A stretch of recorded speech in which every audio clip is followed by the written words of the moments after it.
Hello, everyone. Today I'm talking to Kurt Dunphy. He is the Director of Growth at Spellbook. Kurt, welcome, and thanks for coming on to the show. Thanks for having me. Awesome. So tell us a bit about Spellbook and your background. Yeah, Spellbook's been around for about 3 years now. We launched from Rally. We were around for about 5 years. We experimented with Spellbook at first when I think GPT-3 first launched, and overnight it just blew up. We saw insane growth, and we completely pivoted the company to focus more on generative AI. And so far, so good. Uh, we've grown about 40x since we launched. Every Amazing. year we've tripled, doubled. This year we're looking to maybe more than double because we've recently expanded to mid-market teams, aside from just our SMB base. I've been here at the company for about 5 years. I was employee number three, and we grinded it out. I've been in marketing for about 10, 12 years, mostly on like metrics-based marketing. So growth, Yep. performance-based. Haven't done too much of branding, but yeah, that's my spiel. That's our spiel. Wow. I mean, it's really refreshing to hear as well that you've been with the company for such a, well, in today's day and age, relatively long time. Like you're quite Yeah. tenured at the company, which is awesome to see. And so I'm sure you've seen like all these different phases in growth. So I'm very happy that we're having this conversation. And speaking of growth, I saw your LinkedIn post today. I mean, you guys have just been crushing it. And it sounds like content has played a bit of a role in that growth. Tell us a bit more about that. What have been your biggest wins? Content has been quite big. We've been really good at demand gen. Like that's been our bread and butter. And if you want to lump in like content from ads and landing pages and everything, you can kind of include that in that bucket. But we're starting to roll out more search, so more of like the pure play content stuff. But we've been really big on demand gen through ads. We've been really good at like driving conversions from visitors and just tightening the entire funnel from like a visitor to end user. Compared to maybe what other folks might be used to, is there anything that you guys have done in your strategy, kind of like your secret sauce, if you will, that you think is different or made a real like what was an aha moment for you where you're like, oh, when we started doing that, like that really changed the whole game for us. Yeah, there was a few like, okay, so the big thing is like, as marketers, how much credit can we really take? We could take some, we could take a good bit, but like the big thing has been the company has had such a good offer that's been so deeply connected to what people want. And like, I don't want to say it's luck, but like there's an element of really good timing. So like we grinded it out for like I was here about 2 or 3 years before Spellbook. We grinded it out, built out a really good funnel, learned our market, and then we pivoted like most startups should do. We pivoted to something that had so much more momentum behind it. So a big part of it is honestly like the product is great. The offering is really connected to what people want. It came at a good time because AI sort of had that ChatGPT moment where everyone was using it. There's that on the marketing side, like tangible stuff. You know, just we've had some really good headlines that have run for a really long time, and like building around the premise of, people know what AI is, they know what ChatGPT is, building around that, and then like using that to like give credibility to your offers. So a lot of like stuff we did, and a lot of people do it now, was like drafting and reviewing contracts 10 times faster. And you can just like insert whatever space you're in with that. And I've run that messaging before and it didn't work, but the big key thing was like tying it to like this conversation that people are already having in their head. So like when when you say that and you're going to draft 10 times faster, do whatever work you're doing 10 times faster. Okay, it sounds great. How do I know it's true? With AI, we kind of like added AI to, the footnote of that headline. And that kind of made it, and it sounds simple and it sounds a little way too simple and kind of boring, but like we tapped into a conversation people are already having in their head, which was AI is super powerful. It's transforming the way we're working. I know it works because I've already tried it or I have friends who've tried it.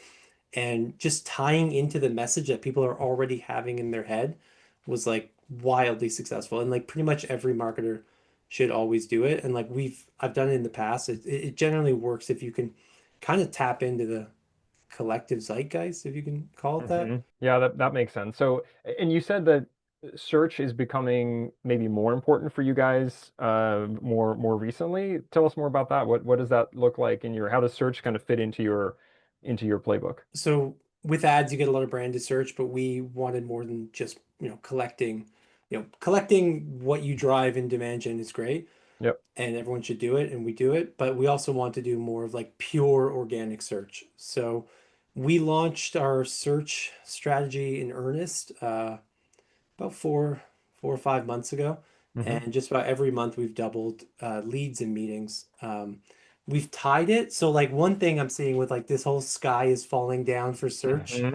vibe is like, and I dug into it a bit with like HubSpot and a few others, and it's like, okay, Yep. why are they crashing? But like part of it, you've probably seen this too, is like a lot of them rank for stuff that's like super relevant to their business. Like we have, I won't name any names, but we have a big competitor that has insane search volume. And I was looking at their stuff. Hmm. They're ranking for like groceries and banana. I'm like, what are you doing? And it's like in all parts of the world, so they're getting traffic they can't really convert. Yep. Nothing against, ranking in other parts of the world, but like if you can't convert that traffic, like if you're in other countries, like if you're all over Middle East or India, but your price point is built around the US market, it's almost like a non-starter. So then I Yep. see these competitors who are, and not non-competitors, like we don't compete with HubSpot, but like I see them ranking in places they shouldn't rank, for keywords they shouldn't rank. And it's like, of course it's not doing well.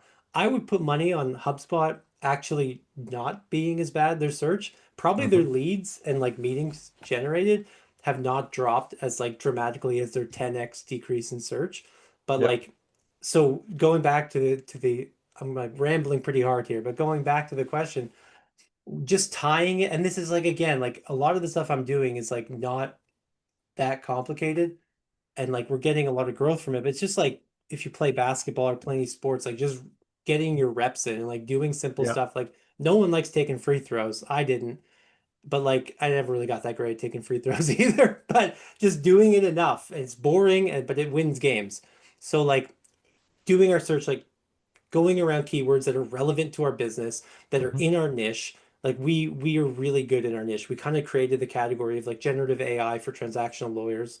We didn't name it per se, but like we basically built that category because we were the first one for Gen AI. So we do really well in that category. So tying everything in search into that category is just insanely good. And then you bring in good traffic leads, or good quality leads that convert into pipeline and then convert into sales. And it's not just like traffic. It's Yep. actually useful stuff. And I imagine with a lot of this, sky is falling vibe, a lot of people probably haven't seen that much of a drop in actual pipeline and performance unless all of it came from just random keywords. Yep. Yeah, I mean, basically, we're seeing exactly the same thing as what you're Okay. saying across a breadth of customers. It really comes down to if you're ranking for relevant terms Hmm. that are relevant to your space, you're gonna A, continue to rank for that. B, probably see if anything more impressions with Hmm. AI overviews and quick answers and the like. You're going to see some traffic coming from ChatGPT, Perplexity, and others, and Yep. that's growing. So definitely don't ignore, underestimate how that's going to develop, because I think it is going to develop and start to generate more meaningful traffic, even though it's still small. Um, but yeah, we're not necessarily seeing like, oh yeah, no, like the demos or the pipeline that search is bringing in is necessarily going away or rapidly declining. I agree with you. I imagine that HubSpot, even though that was kind of like the big story I think a few months ago of like, oh my God, they lost all their search traffic. The sky's Yeah. falling. Yeah. Yeah, I mean, it's changing. It is absolutely changing. The search landscape is changing, and we all want to adapt, and showing up in AI searches is one aspect of that.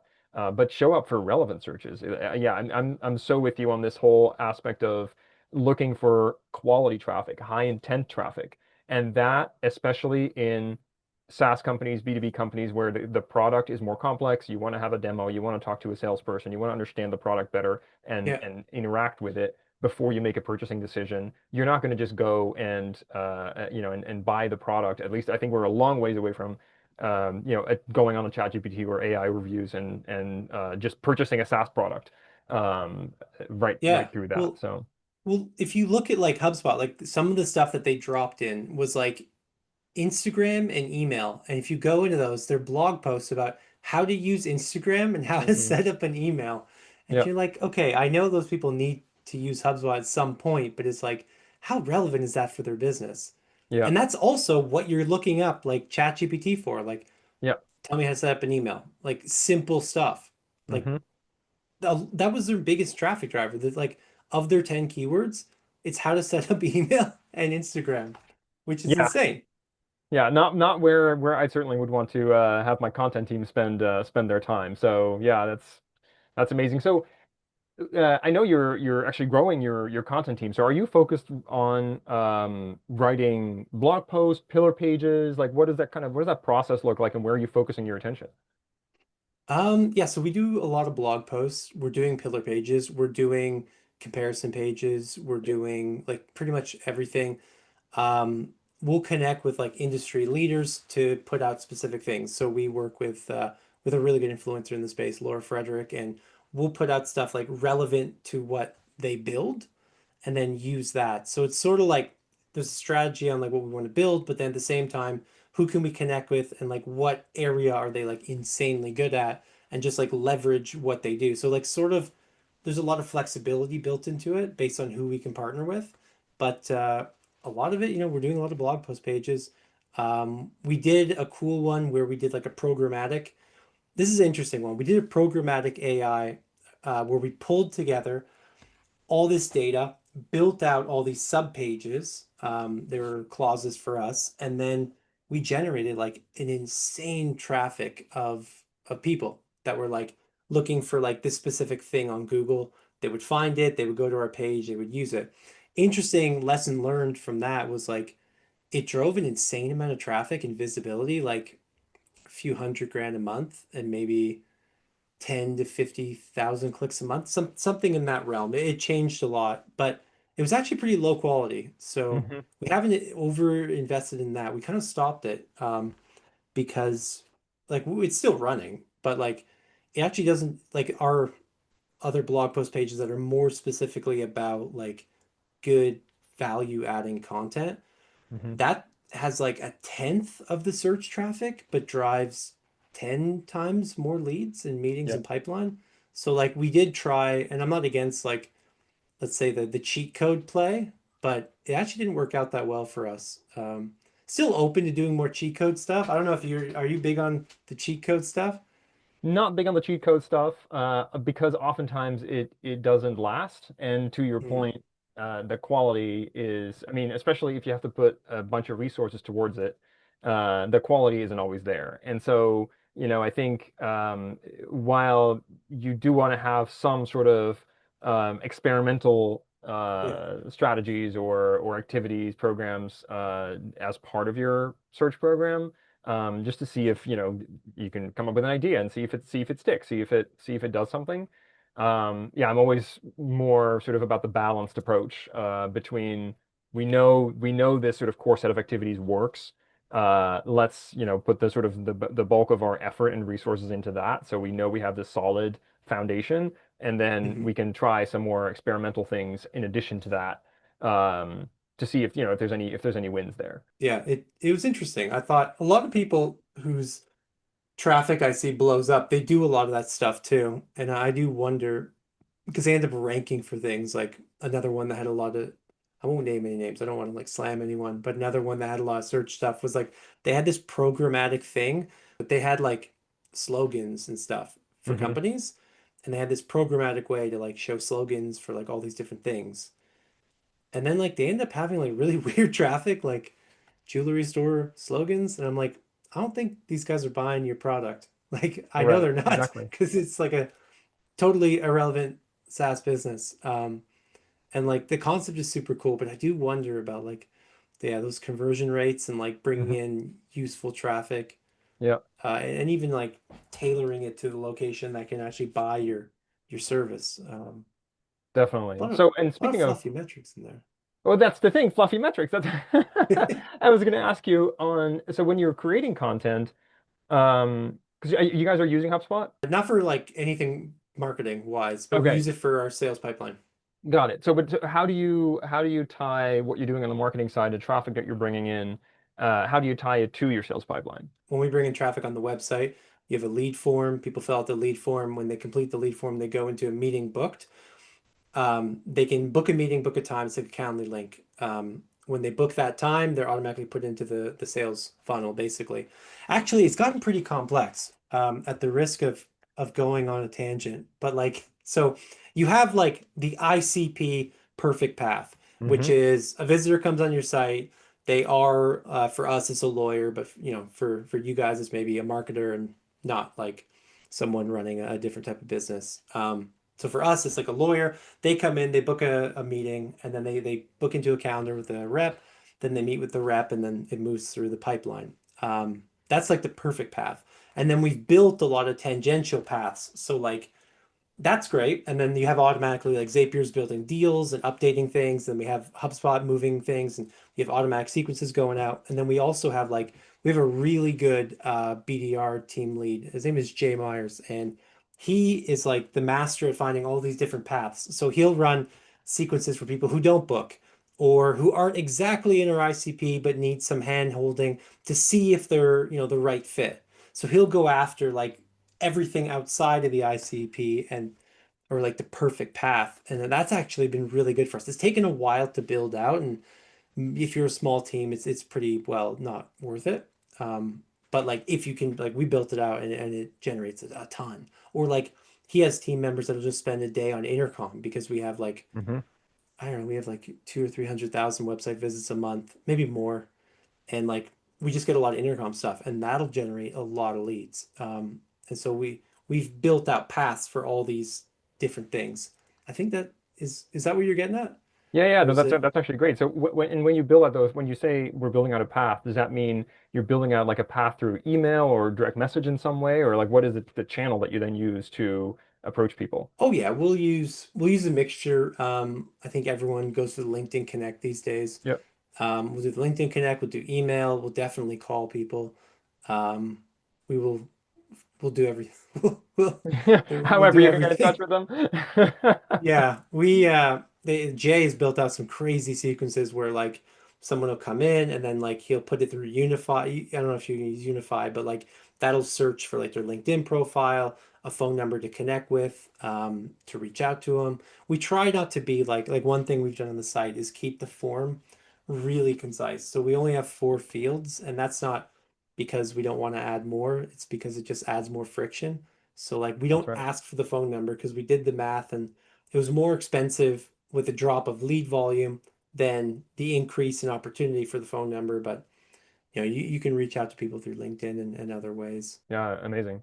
To round out here, do you have any recommendations for authors or gurus that you follow that you feel like every marketer should be following? So I listened to a lot of his name is Christopher Lochhead. He kind of I don't know. It came out of positioning. So Al Rice came up with positioning, and he's really kind of taken a spin off that for like category defining and creation. He's uh he's brilliant, dude. He's yeah, really thoughtful, really good. I like Dave Gerhardt and his group, Exit Five. They're quite good. I like a lot of old books, like I don't know if you can call them mentors or gurus, but like I mean everyone's read David Ogilvy, but like I don't know if like do you know Claude Hopkins? I don't know if he's like as well known, but he's like Claude Hopkins, he's like a total marketing nerd. His books are from like 1920s. And like funny enough, like back then, it was all about like the whole like advertising came out of basically it was sales at scale, right? So Hmm. like advertising is kind of born out of like, well, how can we reach more people? And like that was like a lot of like coupons, and then like you'd clip coupons and you track the coupon returns and you'd run different ads based on what the coupons, you know, got. And like you could track how everything was going. And then it's funny enough, it kind of came full circle because like, in the 70s, 80s, and 90s, it kind of went and then it went to brand a lot, like building brand and building like the look and feel and then like of a company. And then in the last, I think people hate this now. They're like sick of performance marketing, but like in the last 20 years, it's gone really back to like, essentially digital, you're doing digital coupon clipping. And you're tracking how everything goes and you're like you can track each single ad and each thing and like it's insane. And you read the book and like the words he uses are pretty antiquated, but like the message is more relevant than it's ever been. So Claude Hopkins is pretty cool. I'm just reading David Pressfield. He's got the War of Art, and he's got people. I got a book right here. Nobody wants to read your shit. It's blaring out, but he's good. He's really good. Yeah, I found a lot of these gurus like through old books are cool. This guy is a new book, but he's been around for a long time. I love it. I love it. It's fascinating how history repeats itself, and like you said, there's these waves, and you kind of goes one way and it goes back, and it'll probably go the other way again. But yeah, that's fascinating. Hey, Kurt, I want to just thank you so much for your time. If folks wanted to reach out, where would be the best channel for them to reach you? But check me out on LinkedIn, Kurt Dunphy. I'm I'm findable there. Awesome, Thanks. awesome. We're Thank you so much. hiring. And you're hiring, exactly. So everybody Yeah. who's interested in a rock solid content team, marketing team to join at a company that is growing really fast, hit up Kurt. Sweet. Thanks a lot.